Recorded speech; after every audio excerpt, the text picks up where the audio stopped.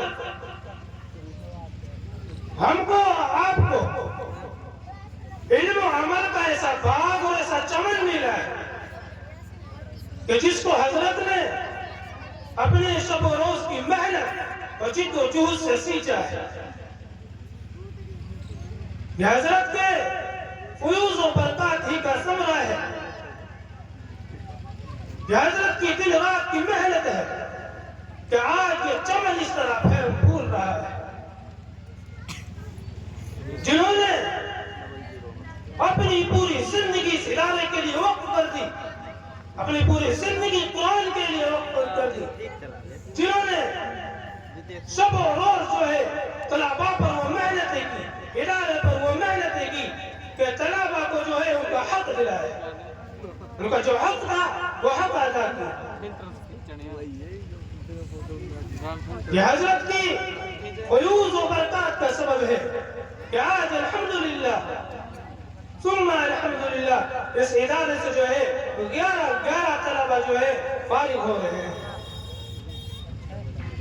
ہم اللہ تعالیٰ سے دعا کرتے ہیں کہ اللہ تعالیٰ حضرت کے اس ادارے کو، حضرت کے فیوز و برکات کو اس ادارے میں ہمیشہ قائم رکھے، اور اس ادارے کے فیوز و برکات کو عام کرے،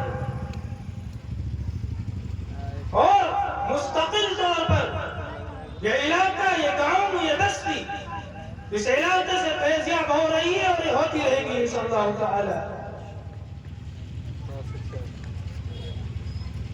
اللہ تعالیٰ سے ہماری یہ دعا ہے کہ اللہ تعالیٰ حضرت کی اس محنت کو، حضرت کے اس پھل کو جو انہوں نے لگایا تھا، حضرت کے اس چمن کو ذخیرہ آخرت بنائے۔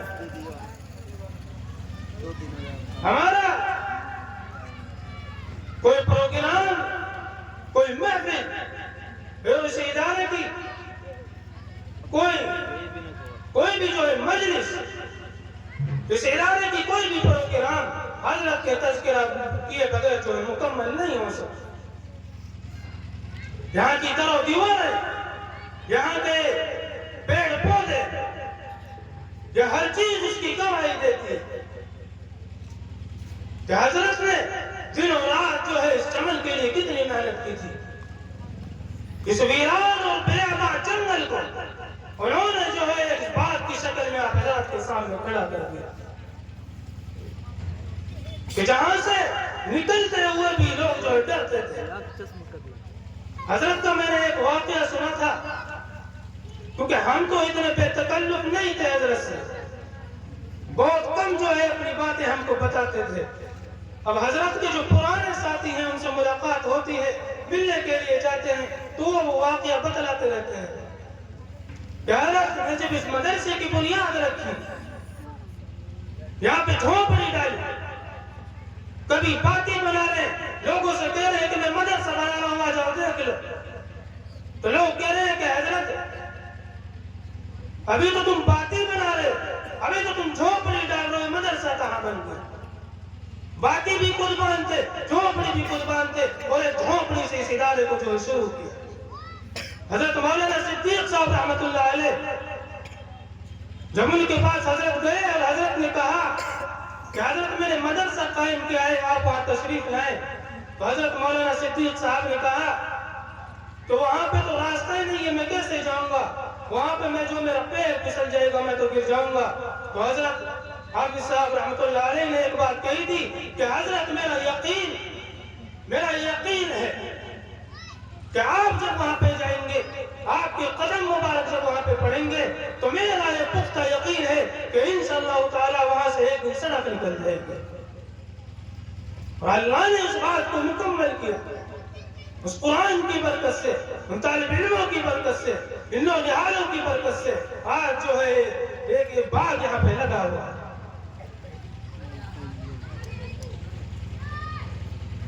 تو میرے بھائیوں، آج کا یہ پروگرام جو منعقد ہوا ہے ان حفاظ کرام کی شان میں منعقد ہوا ہے، جنہوں نے اس قرآن کریم کو اپنے سینوں میں محفوظ کیا ہے۔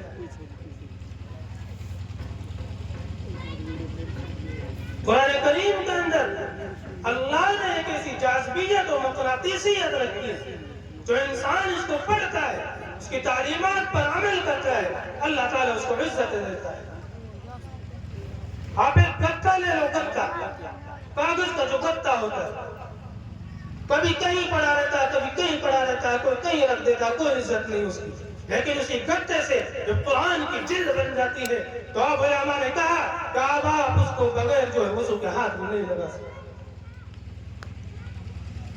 تو میرے بھائیوں، ہمیں جو ہے بڑی خوشی ہے، اور آپ حضرات کو بھی جو ہے بڑے خوش ہونے کا مقام ہے کہ اللہ تعالیٰ نے یہاں کوئی موقع عطا کیا کہ جو ہے حافظ قرآن جو ہے یہاں سے فارغ ہو رہے ہیں۔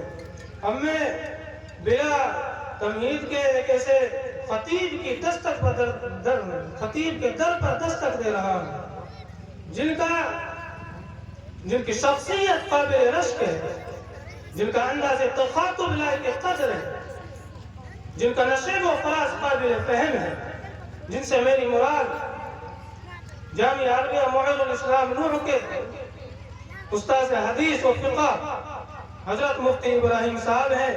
میں حضرت سے دست بستہ عرض گزار ہوں کہ حضرت تشریف لائیں اور اپنے مواعظ حسنہ سے ہم سامعین کو جو ہے مستفید کریں۔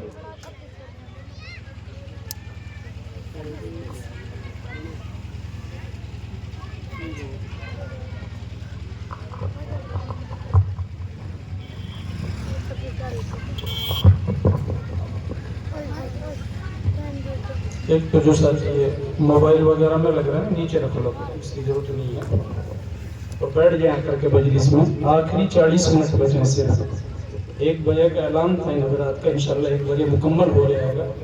تو یہ حضرات جو آئے ہیں دین کی مجلس میں آ کے بیٹھ جائیں، پارک میں جو بیٹھے ہیں یا باہر کھڑے ہیں، موبائل سب اپنے جیب میں رکھیں۔ یہ بہت اہم مجلس ہے، اور دیکھو یہ سال میں 1 بار منعقد ہوتی ہے، اس پہ بہت بڑا سرمایہ بھی خرچ ہوتا ہے۔ یہ تمام حضرات وقت لے کے آئے ہیں، آپ کا وقت ہی بہت قیمتی ہے، اللہ کے لیے آپ اس کو دین کی مجلس بنائیں۔ بچے رکھ لیں موبائل بیٹھے بیٹھے، جب کوئی بات کہی جائے تو ماننی چاہیے۔